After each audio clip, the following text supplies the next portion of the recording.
This is Ray here. Going to be talking about this real quick as a bit of a review because we got some stuff going on with this one. It has been a while, and I'm going to leave the end of this video to discuss about the subject, but either way, on to the main point of this little talk here. Well, how should I go about this? This is going to be mainly a review on what to expect from this video. It's going to be talking about Firefly and Silver Wolf a lot more specifically Silver Wolf's new form, level 999, and it talks more about her past, so yeah. I tried my best to make sure I can do something for Firefly 2 when it comes to her past, but that one became a bit iffy here and there, but I tried my best here. Now, here's the review on what this is all about. This is basically Giyu and Kamaboko becoming Blade and Kafka, respectively. Kana is the reincarnation, basically reincarnates into Kafka. Like, she's already dead, and bam, becomes Kafka, and all that.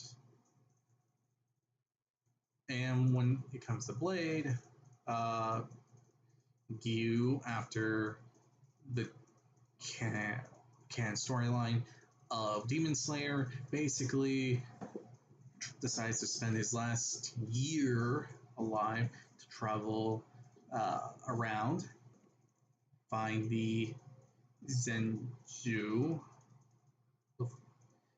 He found a Zenju's ship, decided to help them, and in wanting to repay Giyu for his kindness, they learned that he was essentially dying due to the Demon Slayer mark, and decided to bring him to Zenju and try to heal him, and they did. And in doing so, it enhanced Giyu's abilities to far more superhuman, was recognized by an Aeon, and gained a path, and lived the life of Giyu. I think that's how you pronounce Blade's canon name. I don't see that name a lot, so I'm sorry if I'm not pronouncing it correctly, but yeah. Basically, he becomes a blacksmith, just like Blade was, and basically help form the Cloud Quintet, and then after that, canon story to HSR and all that, leading to you becoming Blade, forgetting mainly his time as a Demon Slayer, only faintly remembering a few faces here and there, and all that. Because apparently, Blade knows a lot more than he's laying on, and remembers a lot more than he says, because he's able to remember stuff. So I probably misunderstood something, and am going to edit that a bit.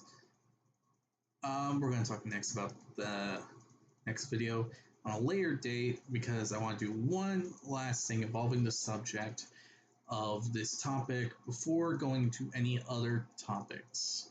Like there was a request for uh, Giyu being having the past life of Giyu being Sasuke, and yeah, honestly, I'm gonna do like a past life thing and all that. So yeah, that's mainly gonna be it. Uh,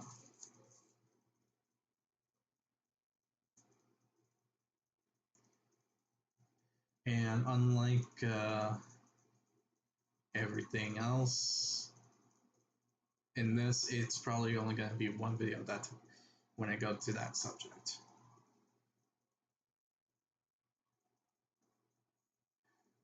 So yeah, that's what to expect here.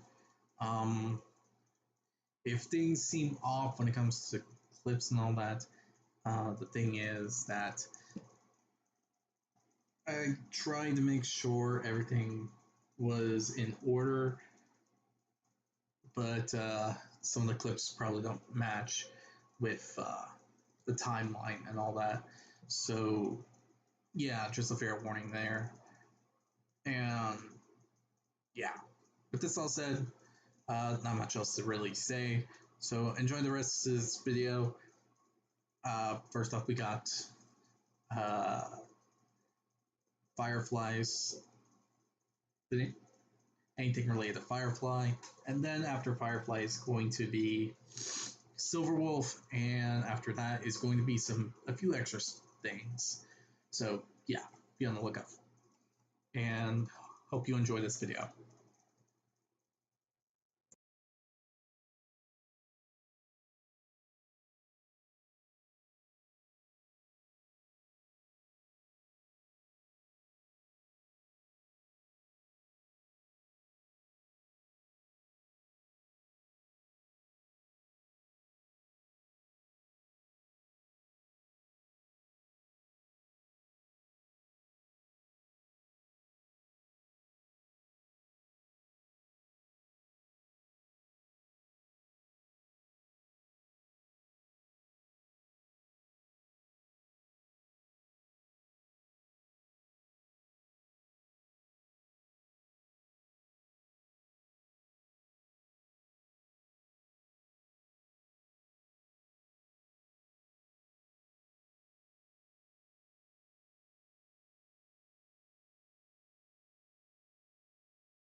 One of the major reveals in 3.8 relates to why she chose to engage Akron when they first met. Given they seem to be working towards the same goals and are allies of the Trailblazer, it wasn't really clear why she did this. It turns out that each of the Stellar Hunters were given a specific mission related to the main character. A mission referred to as the 0-point mission. This is something additional to their script-related tasks, and there are 4 Stellar Hunters assigned to this mission. Their main purpose is to avert the apocalypse, and in order to do this, they had to prevent the main character from interacting with certain paths.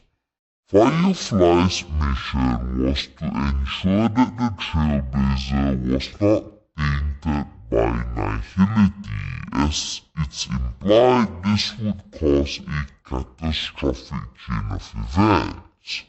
While we don't know the details of this, I suspect it's related to the 4 paths that would bring the universe to finality, given nihility is one of them. Either way, the minute Firefly learned of Akron's true identity as an emanator of nihility, she immediately tried to separate them. Her willing death at the hand of the death meme was actually to prevent Akron from unleashing her blade and releasing Nihility's power. After she had died to the meme, Firefly then used her suit to further separate Akron from the main character. This mission is also why Constance had to take Nihility into herself and burn it away after Akron unleashed her blade against Aventury. It was all done to ensure the main character was not tainted or exposed to Nihility, though again we are not told why this would be a bad thing. All of this, however, has me questioning whether everything Firefly has done is truly because they care about the Trailblazer, or she is just fulfilling her mission. Does everything that has happened between them and that will happen at the end of this just so that the Trailblazer doesn't fall into despair? Maybe her apparent interest in our main character is just fabricated all for the sake of this mission, though I'm sure you shippers aren't gonna be too happy with that. Anyways, from here, Firefly would continue working behind the scenes, which will then lead her facing off against the unseen antagonist of Penacony, the Dream Master Gopherwood. Now, throughout 2.0, we did indeed hear of Sunday's mentor here and there, but it didn't feel like he was really involved. He would appear only through his bird avatars and by the end just quietly disappeared. In 3.8, we actually learned what he was doing, and it actually impacted the story quite a bit. To put it simply, Gopherwood was trying to recreate the swarm disaster within the Dreamjoy zone. He wanted to do this because he learned that the order and harmony existed paradoxically with events like the swarm disaster. The more chaos existed in the universe, the more people desired for order and harmony. By releasing the swarm disaster within the dream world, the dreamers would then experience the horror of the swarm firsthand and would then wish for order, which then would resurrect Anna. As to why he wanted to side with Anna, it's largely related to his personal experiences with Harmony. He once believed that Harmony could help reform those who were considered as bad or evil, but as it happens, Harmony could not accomplish this. In an altercation with such people, he ended up losing his physical body or maybe dying and could only exist within dreams. From then on, the Dream Master contemplated the value of harmony and decided that order was the far better choice. So to artificially create chaos that would drive people to the path of order, he planned to regrow the entirety of the swarm using an object called the cocoon of extinction. Now, throughout Penacony, we learned that Firefly had discovered traces of one of her ex-comrades being present here. Following this thread, and with the help of Constance and Sparkle, Firefly eventually found the Dream Master's hiding place alongside the cocoon. After finding out his goals were to resurrect the swarm, Firefly was having none of it and attempted to stop him. As the Dream Master attempted to strike the cocoon in order to release the swarm, Firefly interjected, blocking the attack and taking the full brunt of it. It turns out, however, this was the Dream Master's plan all along. Within the cocoon was actually a Stellaron, and with Firefly being on the verge of death due to blocking his attack, she made a wish to survive. However, as most of you know, Stellaron wishes never turn out well. It's then revealed that all Iron Cavalry members, Firefly included, are actually Pathstriders of propagation. So when she made this wish to survive, the twist is that the propagation was the one to be resurrected instead. More specifically, her wish to survive was twisted by the Stellaron into a wish for the propagation to survive due to her connection with this path. The swarm is then reborn, and their resurgence in the dream world leads to everything we see happen in Penacony 2.0. Anna is partially reborn, everyone falls into their dream, and the Nameless face off against Sunday. While all that was happening, Firefly faced off against the newly resurrected Swarm Disaster. She faced off against the core of the Swarm and, after defeating them, took the Stellaron from their body. Using the Stellaron, she was able to briefly control the swarm as well as empower her suit with the strength of propagation.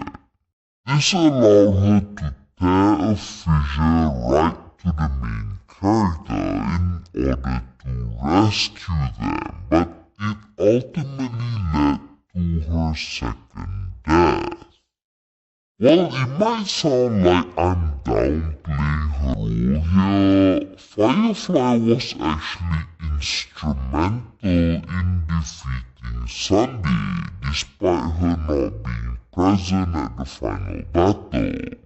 Had she not defeated the swarm, Sunday and Anna could have been far more powerful. Every dreamer caught within Anna's dream would have wished for order given the swarm was there to compel them to it. So without Firefly, we might have not even won against Sunday, but as you know, things worked out in the end. Now the last time that Firefly appears in Penacony is actually at the very end during the fireworks show. This is where we would see her third and final death. In the original Penacony ending, we were given a short goodbye session with Firefly. During this scene, we spent time with her about the Radiant Feldspar and watched the fireworks show. It turns out, however, that this whole thing was nothing short of a lie. Kind of. You see, what actually happened was, because of the prior events, Firefly had unknowingly accelerated her condition. Her entropy loss syndrome caused her to essentially dissipate before any sort of farewell was actually shared. The scene we see at the end of the original 2.0 ending was actually something created by the main character to fulfill her wishes. Using the power of finality, the main character essentially changed the past, allowing Firefly to fully experience the fireworks show and then say their farewells. This not only confirms that the main character does have influence over finality, but is indeed the way that they are manipulating fate. At the conclusion of this event, Firefly experiences her death and disappears permanently. Luckily though, this is all a dream world, and after we finish wrapping up, we get a text from Silverwolf stating Firefly just woke up. She's mentioned to be extremely weak, but was cognizant enough to actually ask how the Trailblazer was doing. This means that while she's probably out of action for a while, she is still alive and perhaps retains some of her memories of their time together on Penacony. So despite how it was shown, Firefly is still alive, but just a bit under the weather.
Further operations or Her Majesty.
Now, in order to understand what her new form is, we first have to talk about Silverwolf's past.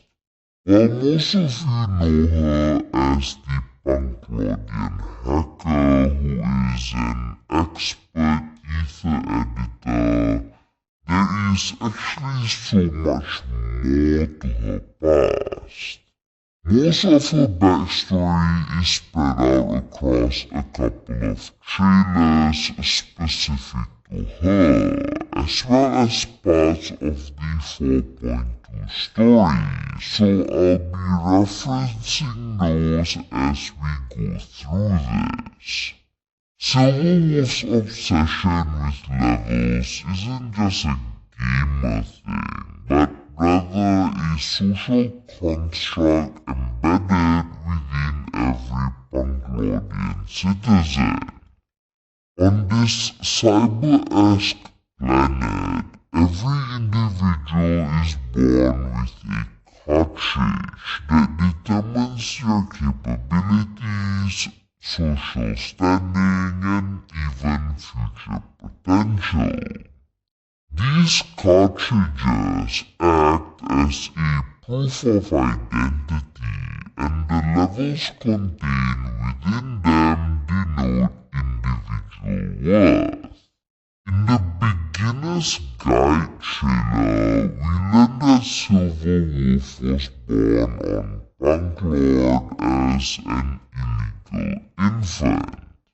An individual who was born without a cartridge and denoted as a level 0, forced to live as an outcast of Punk-Lodian society, as within this society she was essentially a person of no value or worth.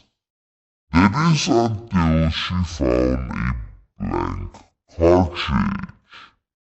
This cartridge not only allowed her to gain an identity, but it also came with a leveling system similar to what you might find in animes like solo leveling. The ability to increase her level made her unique among Punk-Lodians, as she alone was able to transcend her status and eventually escape the confines of this planet's social constructs, something the other Punk-Lodians couldn't do. What was a mystery at first, however, was the origins of this cartridge, but we soon learned within this very trailer that this was a gift from the very gods themselves. As Silverwolf leveled up, she gained more notoriety and eventually reached the maximum level of 99. At this point, the creator of the cartridge reveals themselves, and it turns out to be Aha, the Eon of Elation. During this meeting, the God of Laughter tests Silverwolf and determines that she has the right mindset to push beyond the limitations of the cartridge. However, Aha cleverly deduces that Silverwolf isn't doing this simply on a whim, as she has told us many times before. In truth, however, she is fearful and insecure of her past as a once level 0, and as such covets more power to ensure that she never has to return to being a weak and helpless individual. Aha goads her further by saying they hope she continues to stay weak, though this is done to further drive her ambition and need for strength. This isn't apparent in this particular trailer, but will be once you understand the other parts of Silverwolf's story, especially what she ends up becoming in the future. From here, Silverwolf continues to level up beyond the 99 level cap that exists for Banglorians until she hits yet another wall. This is when the Stellaron Hunters made their appearance as they attempt to recruit her, and we see this play out in the C999 Game Over trailer. Through some unknown means, likely Elio's abilities, the Stellaron Hunters find out that Silverwolf has hit yet another plateau. She could no longer level up and was fast becoming desperate. In order to entice her, the Stellaron Hunters basically showed her that going beyond this cap was not only possible, but on top of that, they showed her what lies at the end of the road she is currently on. Essentially, in the far-flung future, Silverwolf does attain the maximum level the cartridge allows, which is level 999. She essentially defeats every major player in the universe, takes control, and ascends to become the strongest emanator of illusion to exist. This was likely what Aha wanted this whole time, and why they goaded her into pursuing more power and levels. In this very same trailer, we see Silverwolf fighting a future version of herself, and this is how she gains levels beyond her current cap. Now, I'm not entirely sure here, but if I'm not wrong, this future version is basically her predetermined fate or destiny. By using finality or Elio's powers paired with ether editing, the hunters were likely able to create a simulation of this future persona for Silverwolf to fight. The reason I think this is largely a virtual battle instead of them going to the future or something is because in the trailer, Superwolf mentions that Silverwolf had died a total of 429 times. So it's unlikely to be actual reality given the hunters have no way of resurrecting someone who dies. Either way, this is how Silverwolf was able to virtually increase her level all the way to 999. She essentially fights, defeats, and steals these levels from her potential future self.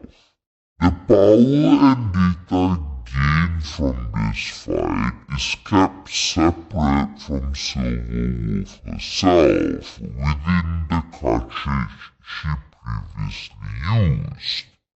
Because she is unable to fully control this power, Elio keeps it locked away as her 999 persona does still exist and can forcibly take over should Silverwolf lose her focus.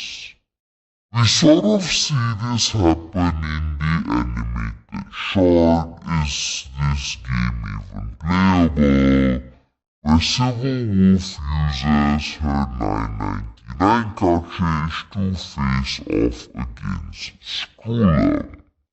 During their fight, Skrull mentions that this power isn't something Silverwolf should have right now and pretty much berates Elio for giving such powers to an unprepared person. Unsurprisingly, Skrull ends up being right, as Silverwolf does indeed lose control and Superwolf resurfaces, though Silverwolf was able to yank out the cartridge before losing herself completely. What we see in this trailer further corroborates the idea that within the cartridge, her future persona does still persist. So to answer the question of what exactly this new form is, Silverwolf's 999 form is really just her accessing the levels she took from her future self. That's why in her transformation we see her insert a cartridge into her Infinity Gauntlet before taking on this new form. She essentially gains a momentary buff of power on the level of a high-tier emanator. This is basically the in-universe lore reason as to why she has a new form and why it can contend with other emanators like Asat Pramat and Shuhu. In fact, she is able to overpower them both simply because this form is the pinnacle of all Elation emanators, with Asat Pramat themselves confirming they do. However, as mentioned earlier, this power boost is only temporary, as despite having the data for it, Silverwolf herself isn't able to control this power entirely. Now, if you're only curious about why she has this new form, that's pretty much the explanation for it. However, there is so much more to Silverwolf's story contained within these trailers that goes beyond just her new form. So, if you're interested in that, then you can continue watching. Now, remember earlier I mentioned that Aha was basically goading and taunting Silverwolf? They called her weak and her attempts futile in the hopes that she pushes herself to gain more power. On one hand, I believe this was Aha's way of pushing her into becoming their strongest emanator, but on the other hand, it's also a rather cruel joke. We have often heard that the destinies and fates of humanity are nothing more than mere playthings for the eons. A a form of entertainment they use to pass the time with, and there is evidence to suggest that Silver Wolf's experiences are no different. According to Kafka, the Eons not only want to see Silver Wolf struggle, but have also given her a false sense of hope. Aha goads Silver Wolf, an essentially level 0 individual, to strive for greatness, only to stop her at certain points just so she would struggle. The Eon of Elation hints that the ceiling for progress is seemingly infinite, but as we see with her future self, the level only really goes up to 999. So in truth, while Aha seemingly promises a world of endless potential and leveling up, in reality this is not the case at all. In 4.2, we get a bit more insight as to how Silver Wolf views all of this after learning about it and why she behaves the way that she does. In a brief flashback between Kafka and Silver Wolf, Kafka asks her whether or not Silver Wolf is afraid or excited, given she will eventually become a super wolf. Silver Wolf's answer is that it simply bores her.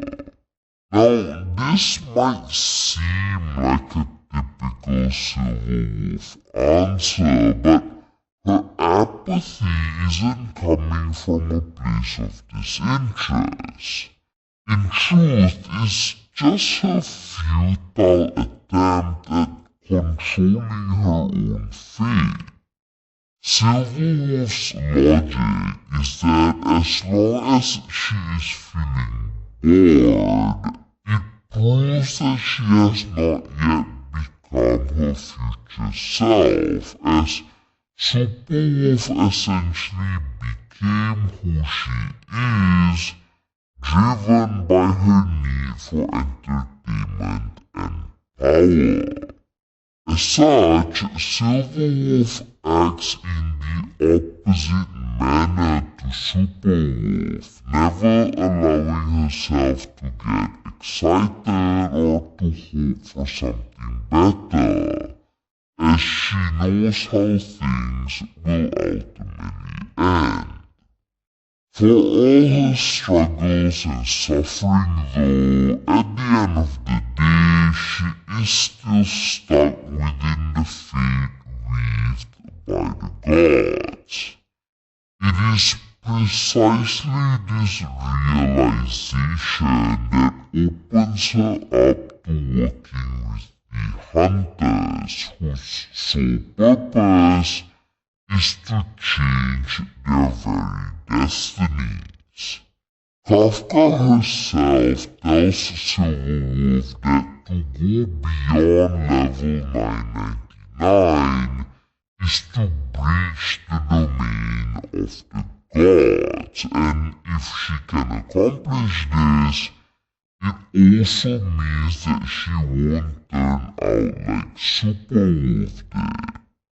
At the end of the day, much like her current compatriots, Silver Wolf wants to free herself from the game the Eons have unwillingly put her in.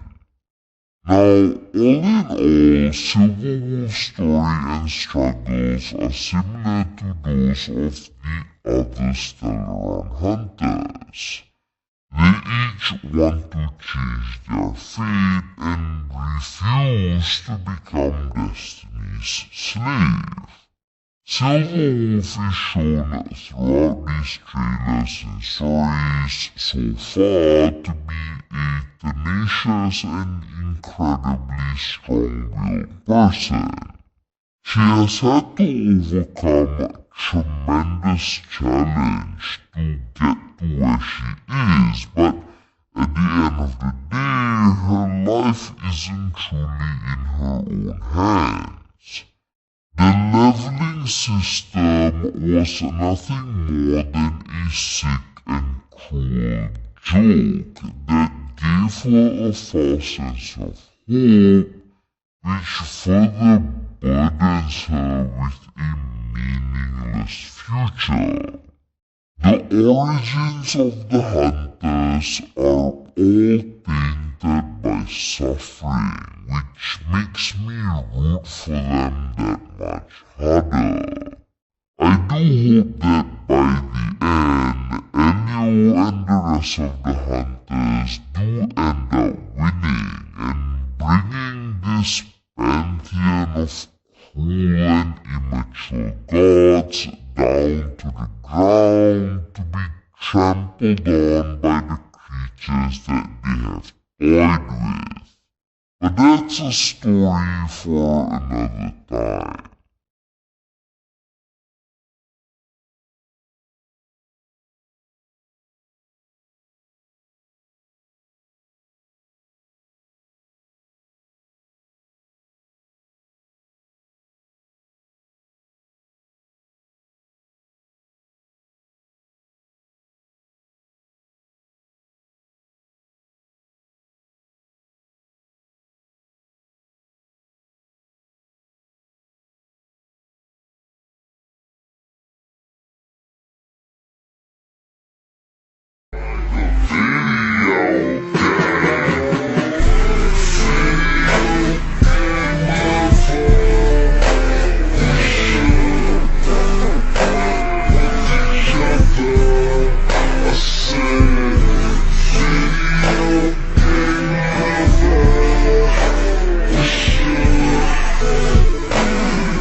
Come you still a shorty even though you're level 999? Huh? You're the shorty, you're the shorty, you're the shorty! I'm sorry. Good job, Silverwolf. Silverwolf, pass me the ribbon. Can't reach. Oh, thanks. Not a problem for me now that I've leveled up. This is my full-time job now.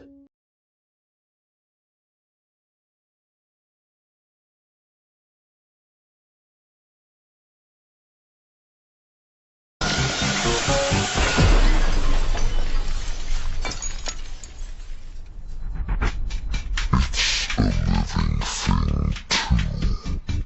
Why must you make things difficult for it, esteemed wolf? You've already figured out who I am. Well, that makes things easy. Elio always warned us not to mess with the Genius Society. Let's see what you're made of.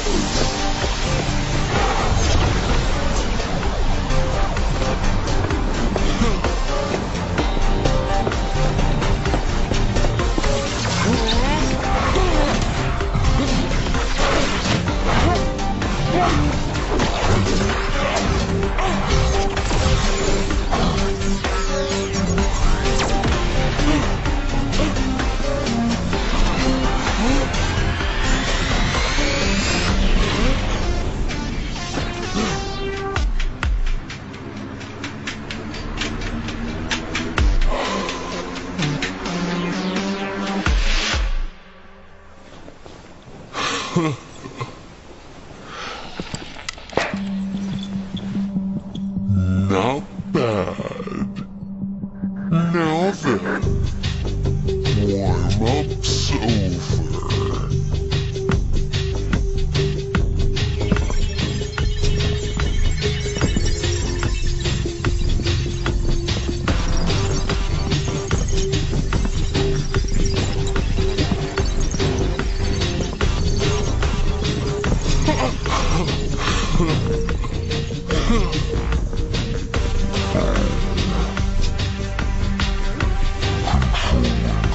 76 accounts at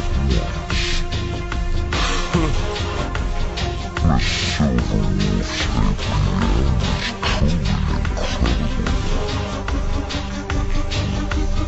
Now, we can finally play to our heart's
content!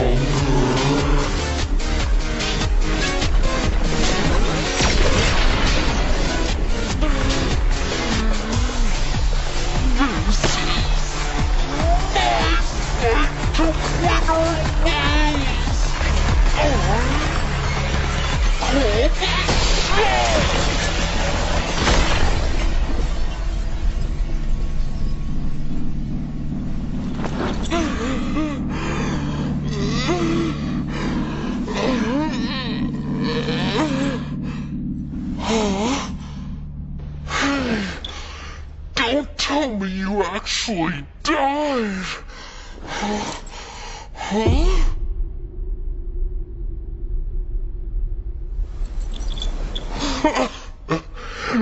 That's more like it. Now you see how strong I am? I could knock you flat with just one finger.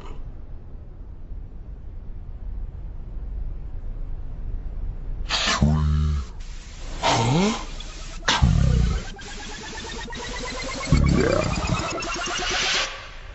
See you around, young hunter.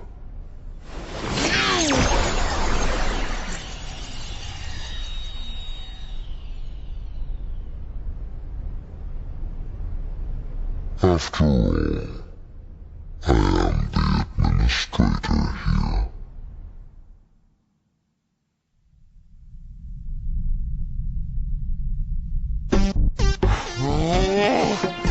Shameless cheater, total disgrace! Elio told you, cheating on missions plus sneaking off with cartridges equals a week locked up. Gonna behave this time?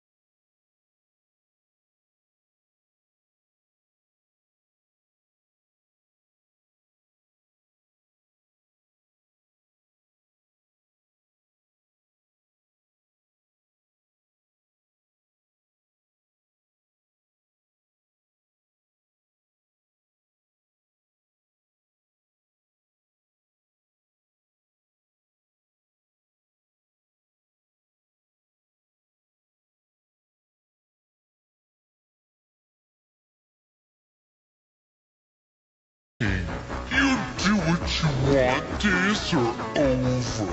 Huh? You mean me? So, what am I supposed to do? A rare opportunity. 1v1.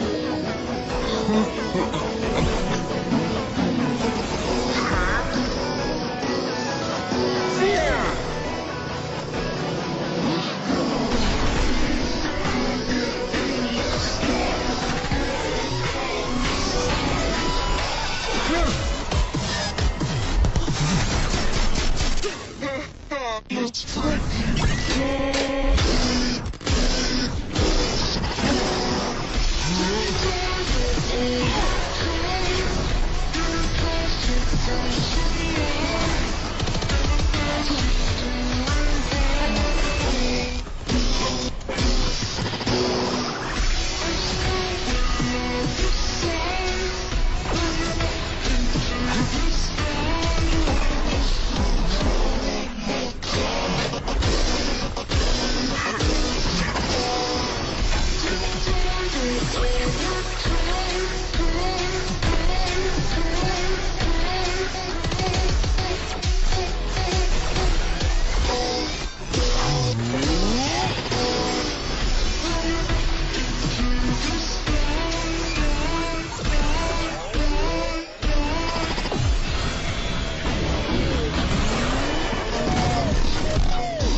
Vandalism is wrong, Marcy. Okay.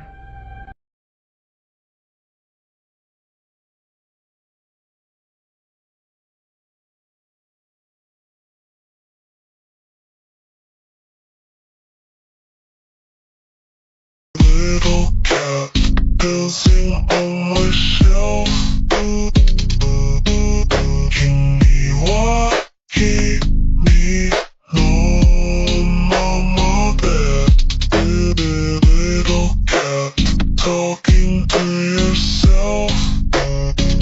Can you wash you no mama bear? Little cat dancing on my shelf.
Dad, you gotta get up.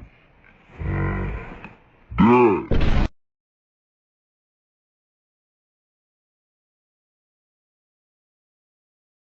I love you, Silverwolf. Yeah, I know, Blade. See you Friday.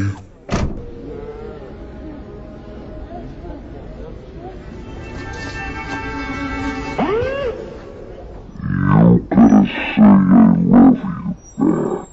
Blade, are you serious? To hear it. You wanna hear me say you're dropping me off at a school? Look at this place.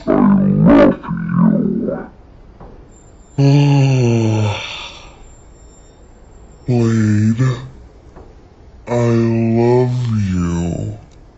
That's a copy. Don't forget to eat your pudding.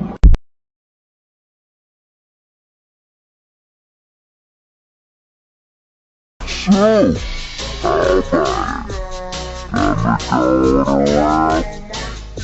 Hold up. There's a message. Mind if I borrow your channel to air it?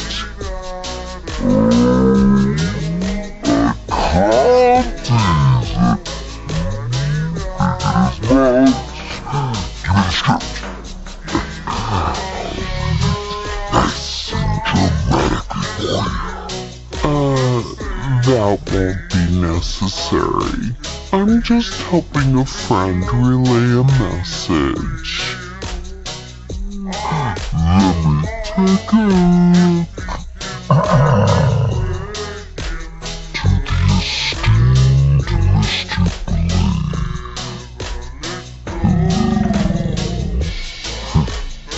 Several using polite language. That makes you serious. You're in trouble. I was wrong. My apologies.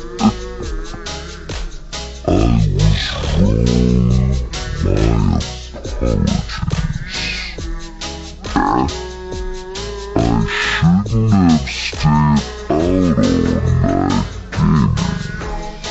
I shouldn't have ignored your messages telling me to come home for dinner. And I'm sorry for getting annoyed and talking back to you. I have fully come to terms with my mistakes and regret them deeply. So I haven't been able to contact you directly. I can only express my apology here.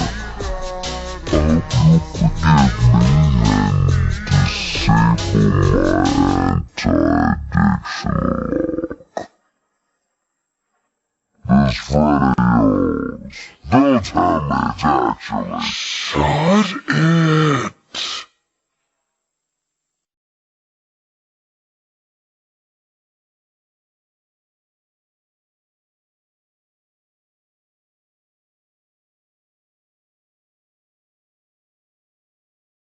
Hey, you said you've driven before, right? Yeah, well, in like GTA. Wait, hang on!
think you need to go into anger management or something before I play another board game with you. Oh, anger management? Name one time that I had anger problems!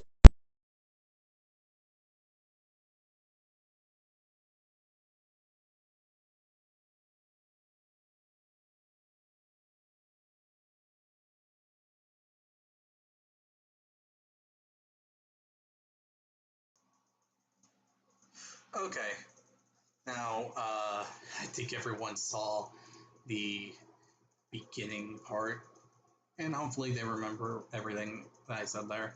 So the final video I'm going to do involving uh, reincarnated Kana as Kafka and US Blade is the one about the storyline in 4.3 and talking about Blade's new form. This is going to be potentially the last reaction video. If we can get like uh, a trailer or something for Kafka or Firefly getting new forms, then essentially I will do that. But not expecting that until like for a while. For one,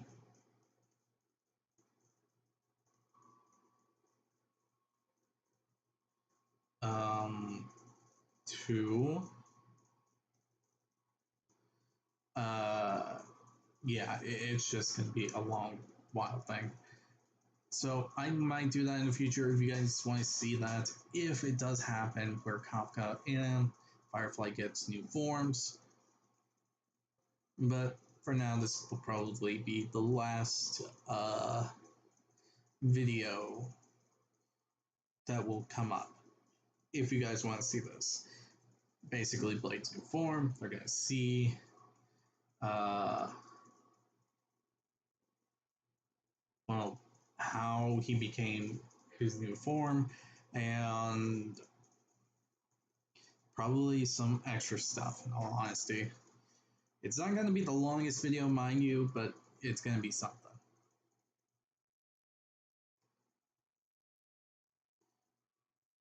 And I might just add some stuff involving Trailblazer, but more funny stuff as well, just to make it seem like a good final video, because I don't know if or when they're gonna make like an SP for is that what it's called? Well, a new form for Kafka or Firefly. I don't know. So yeah, big mystery there. So with this said, just want to let you all know what the final project here is. It might come soon, or it might come like later in time.